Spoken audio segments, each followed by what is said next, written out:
Про розлучення ніколи не йшлося. Кіт у своїй тихій, непохитній манері здавався рішучим утримати свою сім'ю разом, пережити бурю.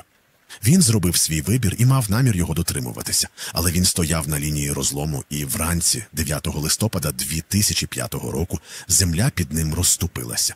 Рівно о 6:11 ранку центр екстрених викликів 911 у Робінсоні отримав дзвінок від Дарлін Джентрі.